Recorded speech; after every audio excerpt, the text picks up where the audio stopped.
ऐसे प्रश्नों के उत्तर हम आपके लिए लेकर आए हैं जो अक्सर पूछे जाते हैं गुर्जर समाज के बारे में। इसीलिए ये इंटरेस्टिंग फैक्ट्स जानने के लिए वीडियो को पूरा देखिएगा लास्ट तक। चलिए शुरू करते हैं। सबसे पहला सवाल जो पूछा जाता है गुर्जर समाज के लिए वो ये है कि गुर्जर समाज दीपावली पर श्राद्ध क्यों करता है। तो इसका उत्तर ये है कि गुर्जर समाज के द्वारा दीपावली पर श्राद्ध करने के दो कारण हैं।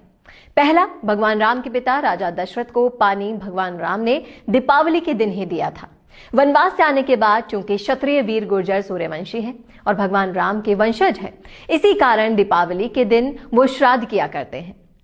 दूसरा ये कि गुर्जर समाज और पुष्कर का क्या संबंध है। पुष्कर में जब ब्रह्मा जी ने यज्ञ किया था तब सावित्री माता समय पर नहीं पहुंची थी। पोखर चेची, जिनकी जाति गुर्जर थी, उनकी पुत्री गायत्री के यहाँ गाय चराया करती थी। ब्रह्मा जी ने यज्ञ में उसे सावित्री जी की जगह बिठा दिया और सावित्री माता यज्ञशाला में पहुंची और अपनी जगह गायत्री माता को बैठी देखकर क्रोधित हो गई और आवेश में आकर गायत्री माता को वंश विनाश का श्राप दे दिया। तब गायत्री माता रोने लगी और सावित्री माता से कहा कि मेरे समाज को श्राप से मुक्त करो, लेकिन सावित्री माता मानी ही नहीं। तब क्रोधित होकर गायत्री माता ने सावित्री जी को श्राप दे दिया कि मैं पूर्णतः निर्दोष हूं और आपने बिना किसी सच्चाई जाने मेरे गुर्जर वंश के विनाश को श्राप देने की भावना दे दी। इसलिए मैं आपको श्राप देती हूं कि संपूर्ण संसार में आपको कोई भी आदर सम्मान नहीं मिलेगा, आपकी कहीं भी पूजा नहीं की जाएगी, संपूर्ण कीर्ति का विनाश हो जाएगा। गायत्री के श्राप के कारण सावित्री घबरा गई और माफी मांगने लगी। तब सावित्री माता ने गायत्री माता से कहा कि मेरा वचन झूठा नहीं हो सकता, इसलिए मैं तुम्हारे गुर्जर वंश की वृद्धि का उपाय जरूर बताऊंगी। तब उन्होंने पितरों के तर्पण का उपाय बताया और कहा कि तुम्हारे वंश की वृद्धि, समृद्धि और कीर्ति होगी और तभी से परंपरा निभाते आ रहे हैं गुर्जर समाज के लोग। क्षत्रिय वीर गुर्जर समाज और पुष्कर का संबंध कई कारणों से भी है। गुर्जर प्रतिहार राजा दशरथ, गायत्री माता, बगड़ावत राजा कर्ण गुर्जर, ये तीन प्रमुख कारण हैं। सावित्री माता के द्वारा गायत्री माता के गुर्जर वंश को दिए गए श्राप से मुक्ति पाने के कारण भी ये प्रमुख माना जाता है। सावित्री माता ने गायत्री माता से यह भी कहा था कि आपके गुर्जर समाज के प्रत्येक व्यक्ति को 70 साल की उम्र होने से पहले पहले पुष्कर जाना अनिवार्य होगा।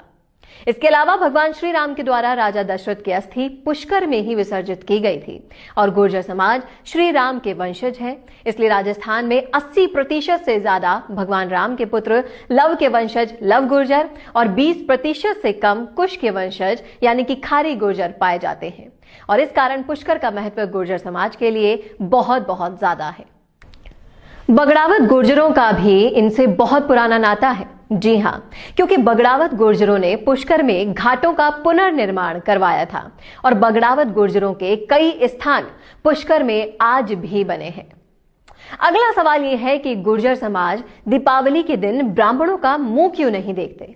तो इसका जवाब भी हम आपके लिए लेकर आए हैं। जी हां, जब राणा दुर्जनशाल ने भगवान देवनारायण जी जब बालक थे तब उनको मारने के लिए 4 ब्राह्मण भेजे थे और वो भगवान देवनारायण जी को मारने गए थे।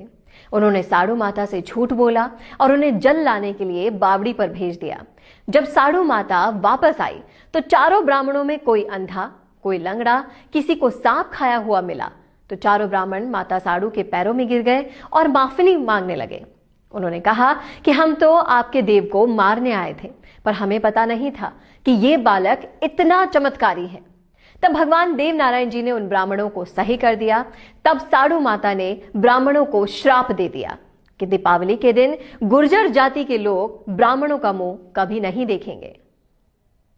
तो कैसे लगे आपको ये फैक्ट्स, कमेंट करके जरूर बताइएगा कमेंट बॉक्स में। क्या आपको भी अपने प्रश्नों के उत्तर मिले हैं, ये भी जरूर बताइएगा। और अगर आपके मन में कोई टॉपिक है इनसे रिलेटेड तो जरूर शेयर कीजिएगा, कमेंट बॉक्स में लिखिए। अगर हमें वो सुझाव पसंद आया तो उस पर वीडियो हम जरूर लेकर आएंगे। और ऐसे ही फैक्ट्स के लिए देखते रहिए राजस्थान संवाद। नमस्कार।